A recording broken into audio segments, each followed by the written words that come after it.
नमस्कार, गोरखपुर लाइव देख रहे हैं आप और मैं हूं आपके साथ साक्षी पांडे। ये तस्वीरें आप देख रहे हैं, ये लोकतंत्र की तस्वीरें हैं। ऐसा लग रहा है जैसे ये छात्र नहीं, ये कोई अपराधी है, कोई जेली है, कोई कैदी है। जी हाँ, मैं बात कर रही हूँ गोरखपुर विश्वविद्यालय की। पीछे विश्वविद्यालय है। अगर ये अभी JNU या लखनऊ विश्वविद्यालय होता तो बहुत हाईलाइटेड मुद्दा हो जाता, लेकिन मुख्यमंत्री के गृह जनपद होने के बावजूद जो छात्रों की आप हालत देख रहे हैं वो देखने लायक है। हम छात्रों से बात करेंगे। बहुत सारे छात्र नेता और पीछे आप भीड़ देख सकते हैं कि छात्र मौजूद है, लेकिन उनकी आवाज क्यों दबाई जा रही है कुलपति साहब के द्वारा। ऐसा कहा जाता है कि गुरु जो टीचर्स होते हैं वो गुरु के समान होते हैं, लेकिन इनकी आवाजें क्यों दबा दी जा रही, क्यों नहीं उठाई जा रही। इनसे बात करेंगे और जानने की कोशिश करेंगे कि क्या मुद्दे हैं, किस मुद्दे से आप लोग यहाँ बैठे हुए हैं, क्यों आप लोगों की सुनाई नहीं हो रही, बताइए। देखिए, हम लोग जो है आम छात्रवासियों के मुद्दे को लेकर के यहाँ पे आए हैं।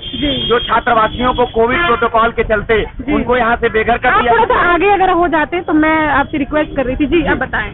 जो आम विद्यार्थी जो छात्रावासी थे वो कोविड प्रोटोकॉल के चलते उनको बेघर कर दिया गया, वो यहाँ से चले गए। उसके बाद से उनके जो स्टडी मटेरियल है वो इसी छात्रावास में पड़े हुए हैं, किताबें पड़ी हुई हैं और अब टाइम टेबल भी आ गया है उन लोगों का एग्जाम भी कराने के लिए। विश्वविद्यालय प्रशासन इस कोविड काल में ही उनके मतलब जान को खतरे में रखते हुए करवाने को तैयार हो गया है और यहाँ पे सारे छात्र उसके खिलाफ नाराज हैं और उनकी बातों को दरकिनार कर दिया गया और अपनी तानाशाही चरम पे रखी गई। उसके बाद जब छात्रावास में हम आए हुए हैं कि छात्रावास को खोल दिया जाए, जो आम विद्यार्थी अपने घरों को जा चुके हैं, कोई देवरिया है, कोई कुशीनगर है, महाराजगंज है, कोई तो बिहार में भी है, अन्य जगहों पे जो लोग हैं वो यहाँ पे आकर के यहाँ पे रह सकें, अपने स्टडी मटेरियल के साथ वो तैयारी कर सकें और फिर एग्जाम भी दे सकें। इसी को लेकर के हम लोग ज्ञापन बना करके यहाँ कुलपति महोदय से मिलने के लिए आए थे।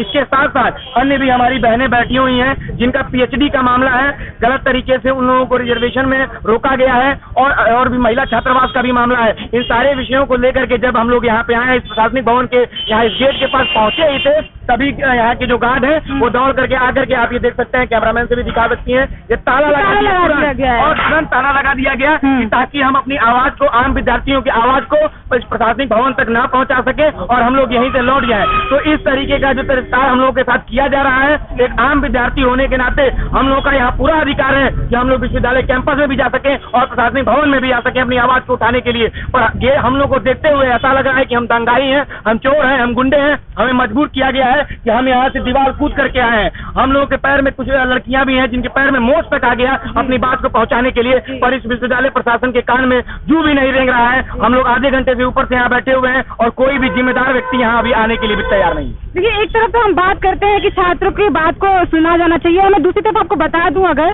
कि कोरोना जो महामारी है वो पूरे देश विदेश में फैली है। ऐसा नहीं है कि सिर्फ एक जगह के लिए है। अगर कोरोना महामारी की जगह जब सिलेबस ही कंप्लीट नहीं कराया गया, पढ़ाई नहीं कराया गया, एग्जाम के पैटर्न आप सडनली चेंज कर देते हैं, तो फिर आप किस लोकतंत्र की बात करते हैं। और जब छात्र अपने हित की बात करते हैं, जब अपने मुद्दों की बात करते हैं, ये बात कहते हैं कि हॉस्टल को खोला जाए, उनकी स्टडी मटेरियल वहाँ पड़े हैं, तो वो कहाँ से पढ़ाई करेंगे। और जब अपनी बात रखने के लिए लोग मौजूद होते हैं तो उनके साथ क्या होता है, आप ये तस्वीरें देख सकते हैं। मौजूद कुछ महिलाएं भी मौजूद हैं और मैं आपको बता दूं कि दीक्षा श्रीवास्तव जी है जिनका कई दिनों से मामला चल रहा है। उन्होंने एग्जाम दिया था 2019 के एग्जाम में भी उनके काफी अच्छे अंक आए थे। अगर मैं 2020 की बात करूं तो उसमें भी उन्होंने काफी अच्छे अंक किए। मैं दीक्षा जी आपसे रिक्वेस्ट करूंगी कि आप एक बार आके अपनी बातें बता दें। लेकिन उसके बाद भी इनकी जो रैंकिंग है उसमें हेर फेर कर दी गई, इसको प्रथम स्थान दिया गया है। वो आई थिंक पहले सेमेस्टर में भी फेल हो गए थे। मुख्यमंत्री जी के द्वारा बात भी कही गई है, फिर भी इनकी सुनवाई नहीं हो रही है। तो आखिरकार महिलाओं की सशक्तिकरण की बात करते हैं, एक तरफ हम ये कहते हैं कि महिलाओं को पुरुषों का बराबर दर्जा दिया जाए, वुमेन्स एम्पावरमेंट की बात करते हैं, लेकिन दूसरी तरफ जब तस्वीरें ये देखने को मिलती है तो सच में आश्चर्यजनक होता है। जी, आपके क्या मुद्दे थे, आप मुझे पहले ये बताइए। मैम, मेरा ये मुद्दा है कि मैंने गोरखपुर विश्वविद्यालय में जो वर्ष 2019 में शोध पात्रता परीक्षा हुई थी उसमें अच्छे प्राप्तांक मैंने प्राप्त किए थे। उस वक्त मेरे विभाग में सीटें नहीं थी। 2020 में जब मेरे विभाग में सीटें हुई हैं तो माननीय कुलपति जी के आदेशानुसार ही हमारे पंजीकरण की प्रक्रिया आरंभ की गई थी। अभी प्रक्रिया शुरू हुई थी और जब हमारे लिस्ट बना करके वेबसाइट पर डालने के लिए दिया गया तो अस्थायी शोध समिति के द्वारा अचानक से उस पर रोक लगा दी गई कि नहीं, इन बच्चों का पंजीकरण नहीं किया जाएगा और इनको फिर से ये आवेदन करवाया जाए 1000 रुपए दे करके। जब इसकी शिकायत हम लोगों ने कुलपति से किया तो उन्होंने कहा कि हम 1 हफ्ते के अंदर ही हम आश्वासन देते कि छात्र हित में फैसला करेंगे, पर उन्होंने ऐसा कुछ नहीं किया। मुख्यमंत्री जी के द्वारा फिर उसके बाद हम लोगों ने इस चीज की शिकायत मुख्यमंत्री जी को भी दिया तो मुख्यमंत्री जी के जन सुनवाई प्रणाली के द्वारा हमें एक आख्या प्रेषित की गई जिसमें ये कहा गया कि हमें जो है वर्ष 2019 के प्राप्त ये नंबर के हिसाब से कि जो बच्चे हैं उनको 20 की परीक्षा से छूट प्राप्त होगी, किंतु वो बच्चे अगर चाहते हैं तो वो सम्मिलित हो भी सकते हैं और उत्तीर्ण और सम्मिलित होने से उन्हें छूट रहेगी। अगर वो सम्मिलित हो भी जाते हैं तो उनके वर्ष 2019 या वर्ष 2020 जिसमें अधिक प्राप्तांक होंगे उसे ही उनका अर्हतांक माना जाएगा।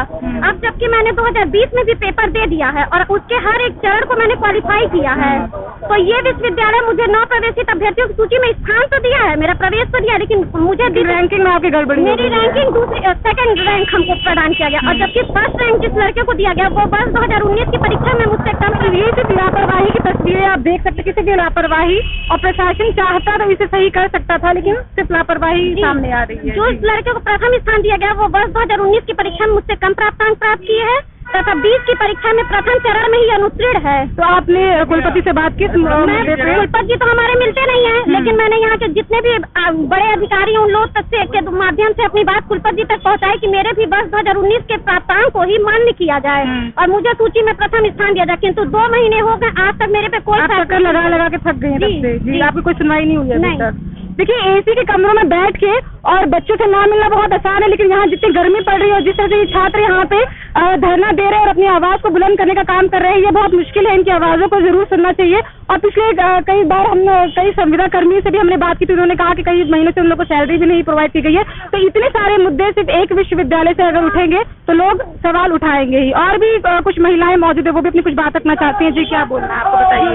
मैं जो है 2019 में भी क्वालिफाइड थी और जो सूची बनी थी कोर्ट पात्रता परीक्षा की, उसमें मेरा नाम आया था, लेकिन माननीय कुलपति जी के द्वारा उसको निरस्त कर दिया गया और हमको फिर से मैंने वहाँ पे चक्कर लगाया कि हमारे मतलब सुनवाई हो इसके लिए, लेकिन उन्होंने इसको मना कर दिया और कहा कि आप लोगों को फिर से एक बार और एग्जाम देना है और अगर जिसमें नंबर आता है अधिक उसको जो है इसमें रखा जाएगा। और इस बार भी हमने क्वालिफाई किया, उस बार भी हमने क्वालिफाई किया। सभी लोगों को यानी कि जनरल ओबीसी सबको स्थान दिया गया, लेकिन हम दिव्यांग की श्रेणी में आते हैं, हमको कोई भी स्थान नहीं दिया गया है। और इसके लिए हमने जो है वहाँ यहाँ पे जो है जो और जब आप उनसे बात करते तो वो क्या कहते हैं आपको? कहते हैं कि नहीं, कोई जगह ही नहीं है। अच्छा, आपके विभाग में कोई, हम हिंदी विभाग में कह रहे हैं, आपके विभाग में कोई जगह नहीं है। जब पिछली बार जो 43 सीटों पे हुआ था और इस बार 16 सीटों पे हुआ है, तो आखिर वो सीटें गई कहाँ? हाँ, देखिए, इस तरह के मुद्दे भी सामने आ रहे हैं कि इन्होंने दोनों एग्जाम क्वालिफाई किया। 2019 की बात करें, 2020 में बच्चे हैं उनको उसमें शामिल कर दिया गया है और हम दोनों में क्वालिफाइड है और प्लस दिव्यांग भी है, लेकिन कोई दिव्यांग को एक भी स्थान नहीं दिया गया। 209 सीटों पे हुआ है कुल मिलाकर के पास, जिसमें कम से कम 1-2 दिव्यांग को देना ही चाहिए, लेकिन एक भी सीट नहीं दिया गया है। और दौड़ लगाने पे हमने मुख्यमंत्री जी से भी मतलब जन सुनवाई पोर्टल पे भी दिए, लेकिन यहाँ से साक्ष्य हमारे पास भेजी जाती है कि विभाग में जो है लिस्ट भेज दी गई है और विभाग के द्वारा पता लगाने पे आया है कि यहाँ पे कोई सीट नहीं आई है दिव्यांग के लिए। तो बताइए हम क्या करें इसके लिए? तो आप देख सकते हैं तस्वीरें, आप मेरे पीछे तस्वीरें, बच्चे किस तरह से धरना दे रहे हैं और किस तरह से महिलाओं के, लड़कियों के और सबके अपने अपने मुद्दे। अगर इस तरह से अब नहीं सुनवाई होगी तो कब होगी, ये सवाल जो है वो पूरा भारतवर्ष और पूरा गोरखपुर पूछेगा। ऐसे अन्य खबरों के लिए देखते रहिए गोरखपुर लाइव। बहुत बहुत धन्यवाद।